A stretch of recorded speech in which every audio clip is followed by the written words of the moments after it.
Воспоминания о подвиге советского народа во время Великой Отечественной войны, разговоры о природе человеческого счастья в кругу друзей и непременно на языке высокой поэзии. На творческом вечере Ивана Огнева, ветерана Великой Отечественной войны, местного поэта и прозаика, собрались близкие люди, а также почитатели его самобытного творчества из числа почетных горожан Сибая. Организатором мероприятия выступил коллектив детского сада «Снегурочка». Они подготовили театральные номера, обогатив авторские произведения тематическими инсценировками и музыкальными вставками. Неоднократно за вечер с декламацией к собравшимся обращался и личный хозяин творческого вечера. Без вас не мыслю жизни я.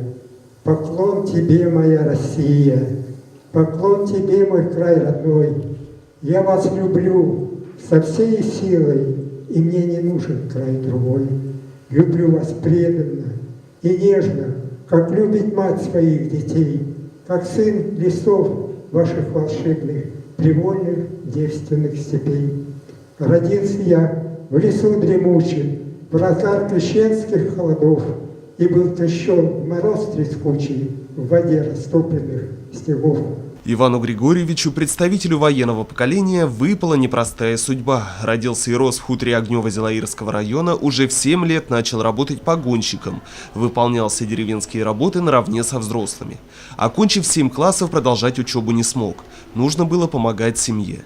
В 1942 году в возрасте 18 лет был призван в армию, принимал участие в сражениях русско-японской войны 1945 года, перенес тяжелые ранения и был демобилизован из армии 20 марта 1947 года. С этого периода жил и работал в Сибае. За 40 лет трудового стажа в геолого-разведочной партии Иван Григорьевич дорос от рядового нормировщика до начальника планового отдела. Непростой жизненный путь, опыт и большая житейская мудрость нашли отражение в самобытном творчестве поэта и прозаика Огнева. Как признался ветеран на творческом вечере, дать волю музе и впервые попробовать себя в роли поэта он решился, только выйдя на заслуженный отдых. За годы плодотворной деятельности на этом поприще Иван Григорьевич успел написать множество сочинений и стать лауреатом различных литературных конкурсов. Писать я начал, я погодить сотрудничал, а потом, значит, конкурс был. Ну и писали, потом конкурс прекратился, все ребята пишут стихи, а я нет, думаю, давай я напишу тоже. И написал, напечатали, так пошло вот потихоньку все. Сибайцы знакомы с творчеством Ивана Огнева по многократным публикациям его произведений в газете «Сибайский рабочий».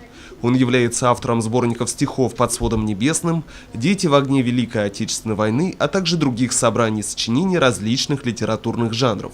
Лейтмотивом его произведений неизменно служит стремление человеческой души к счастью, благодеянию. Подтверждая собственным примером данный тезис, недавно ветеран выпустил стихотворную азбуку собственного сочинения. В завершении творческого вечера экземпляры детской книжки были переданы представителям детских садов города Сибай.